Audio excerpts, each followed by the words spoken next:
অস্ত্ৰ গৰুটো এটা ৰাজনৈতিক জীৱ এতিয়া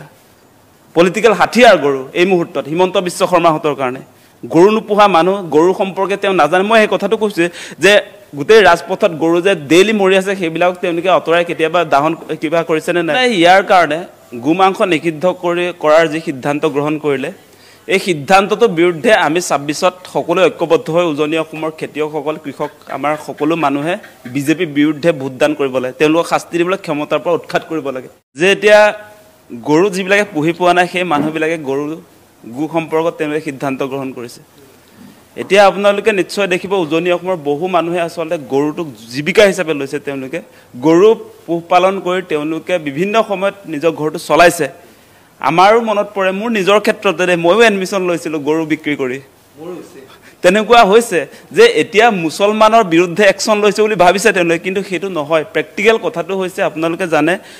গ্ৰাম্য অঞ্চলত বহু মানুহে বহু খেতিয়কে আপোনাৰ গু পালন কৰি তেওঁলোকৰ জীৱিকা নিৰ্বাহ কৰে সেই কথা মই কৈছো আমাৰ বিপদে আপদে গৰুটো আমাৰ সম্বল হয় ছোৱালীজনী বিয়া দিবৰ সময়তো গৰুটো বিক্ৰী কৰিবলগীয়া হয় গৰুটো আমাৰ মানে সেভিং একাউণ্টৰ নিচিনা সেই কথাটো বুজি নাপায় হিমন্ত বিশ্ব শৰ্মাই তেওঁ যে এতিয়া গু মাংস নিষিদ্ধ কৰাৰ কথা যে কৈছে তেওঁ গৰু পুহি পাইছে নে নাই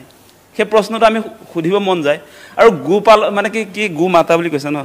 এই গু মাতা মই দেখো দেই ইয়াৰ পৰা যদি মই উজনি অসম যাওঁ তেতিয়া মানে এই ৰাস্তাটো ঘাইপথত অনেক গৰু আপোনাৰ ট্ৰাকৰ খুন্দাত বা আপোনাৰ ডাম্পাৰৰ খুন্দাত মৰি থকা দেখো তেওঁলোকৰটো 40 লাখ নে কিমান গু মাতাৰ ভক্ত আছে নহয়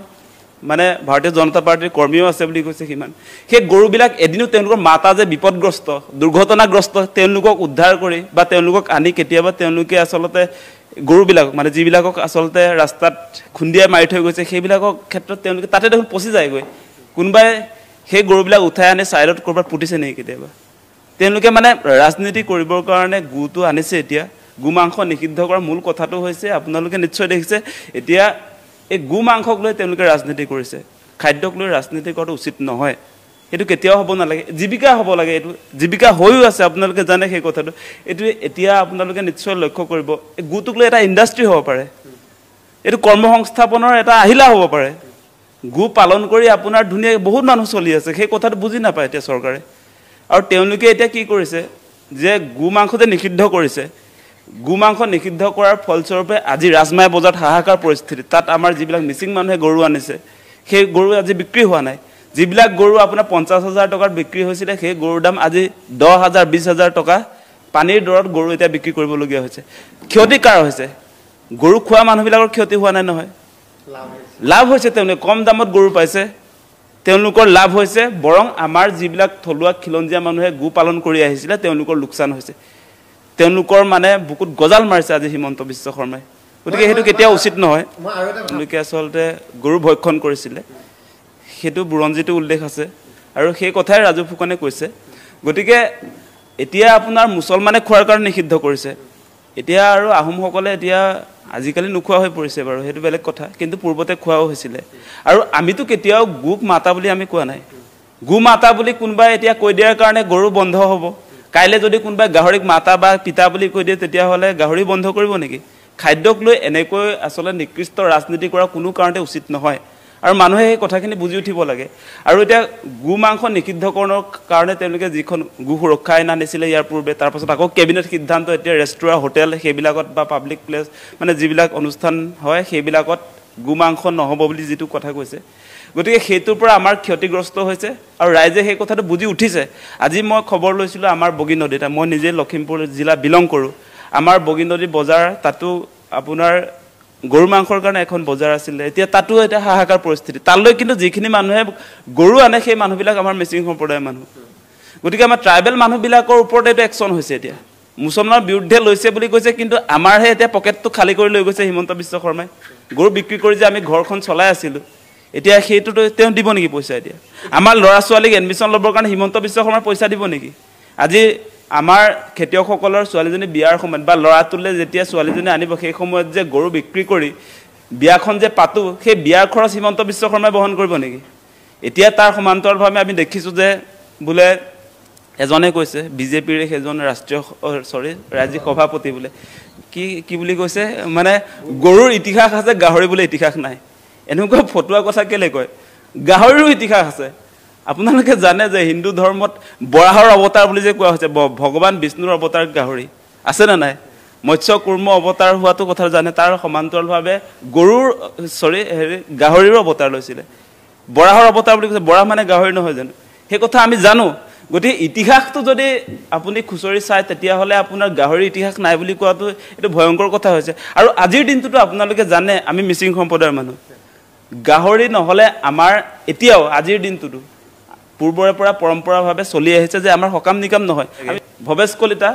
আপোনাৰ ইতিহাস নাই গাহৰিৰ ইতিহাস নাই বুলি ক'বলৈ কেতিয়াও নাহিব গৰুৰ যদি ইতিহাস আছে গাহৰিৰ ইতিহাস আছে তেনেকুৱা ফটুৱা কথা কৈ মানুহক বিভ্ৰান্ত কেতিয়াও নকৰিব গৰু পুহিছে নাই ভৱেশ কলিতাই বা হিমন্ত বিশ্ব শৰ্মাই গৰু পুহি পাইছেনে নাই তেওঁলোকে যে সিদ্ধান্ত লৈছে যে যিবিলাকৰ ঘৰত চাগে গৰু নাই সেই গৰু নাইকিয়া মানুহবিলাকে তেওঁলোকে এতিয়া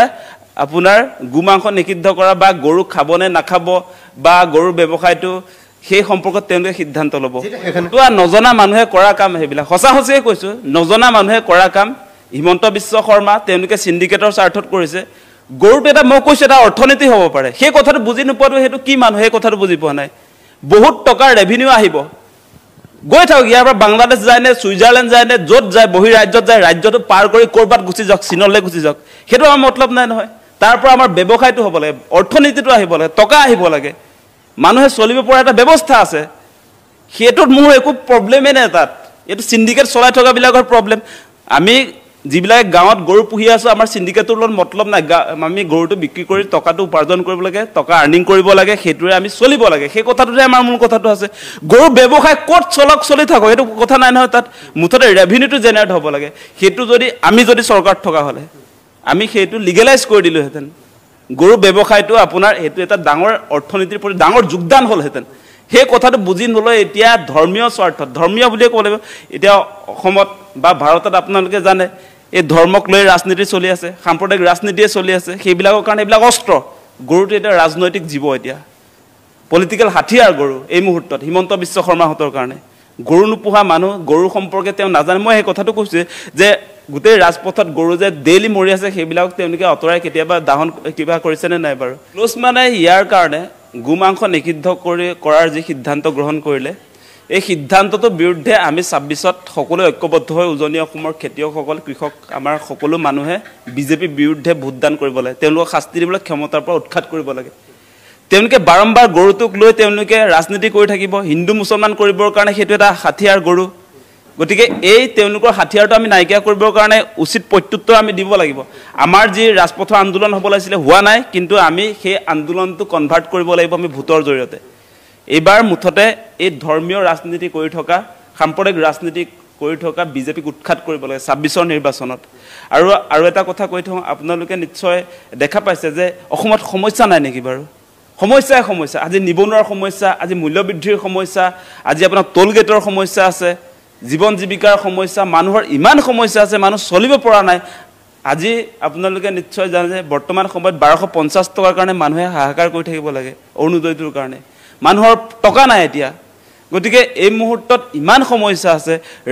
ৰাইজক বা মানুহবিলাকক কৰ্মসংস্থাপনৰ কোনো ধৰণৰ ব্যৱস্থাপনা কৰিব পৰা নাই চাকৰি বাকৰি আপোনালোকে নিশ্চয় দেখি থাকে যে ১ লাখ দিয়ে বহুত ডাঙৰ ডাঙৰ এডভাৰটাইজ দিয়ে কিন্তু আজিৰ দিনটোত আপোনাৰ এই ২১ চনত যি আপোনাৰ ২২ লাখ আপোনাৰ নিবনুৱা আছিলে ৰেজিষ্টাৰ্ড আপোনাৰ শিক্ষিত নিবনুৱা তাৰ সংখ্যাটো ৩২ লাখ হৈ গৈছে আজি ৪ বছৰত সাংঘাতিক ধৰণে নিবনুৱা সমস্যা বাঢ়িছে সেইবিলাকক লৈ চৰকাৰৰ আচলতে কি কাম আছে এইবিলাকতো দেখা নাই ১ লাখ চাকৰি দিলে আমাৰ কি নিবনুৱা সমস্যা নাইকিয়া হৈ যাব নেকি ১ লাখ চাকৰি দিলে আপোনাৰ ১ লাখ দিয়াৰ পাছতো আপোনাৰ ৩১ লাখ নিবনুৱা থাকি যায় গতিকে চৰকাৰীভাৱে সবকে চাকৰি দি কৰ্মসংস্থাপনৰ ব্যৱস্থা কৰিব নোৱাৰে সেই কথাটো আমি বুজি পাওঁ সেইকাৰণে মানুহবিলাক কৰ্মজীৱী কৰিবৰ কাৰণে বিভিন্ন ছেক্টৰত আপোনাৰ এতিয়া মই যে কথা এটা কৈ আছিলোঁ গৰুটো এটা অৰ্থনীতি হ'ব পাৰে এইবিলাকক লৈও আমি কৰ্মসংস্থাপন কৰাব লাগিব মানুহক গৰু গাহৰি যিয়ে নহওক আমাৰ যিবিলাক খাদ্য আছে যিবিলাকৰ বজাৰ আছে সেই বজাৰ যদি থকা বস্তুবিলাকক লৈ আপুনি যদি কিবা এটা ইনভেষ্টমেণ্ট কৰে বা সেইটোক লৈ যদি আপোনাৰ ব্যৱসায়টো আৰম্ভ কৰে তেতিয়া ডেফিনেটলি সেইবিলাকতো কৰ্মসংস্থাপন হ'ব এতিয়া হোটেলবিলাক যে বহু এনেকুৱা হোটেল আছে যিবিলাকত আপোনাৰ গৰু মাংসও পোৱা যায় ৰেষ্টুৰাঁ আছে গৰু মাংস পোৱা যায় সেই গৰু মাংসটো নিষিদ্ধ কৰাৰ পাছত ৰেষ্টুৰাঁখনৰো আপোনাৰ লষ্ট হ'ব ইফালে গৰু যিবিলাকে পোহে তেওঁলোকৰ লষ্ট হ'ব গতিকে তেওঁলোকৰ যিটো আচলতে গৰু পুহি যি টকা উপাৰ্জন কৰিছিলে সেইবিলাকতো এতিয়াৰ পৰা নাইকিয়া হৈ যাব গতিকে সেই কথাটো আচলতে বুজি পোৱা দৰকাৰ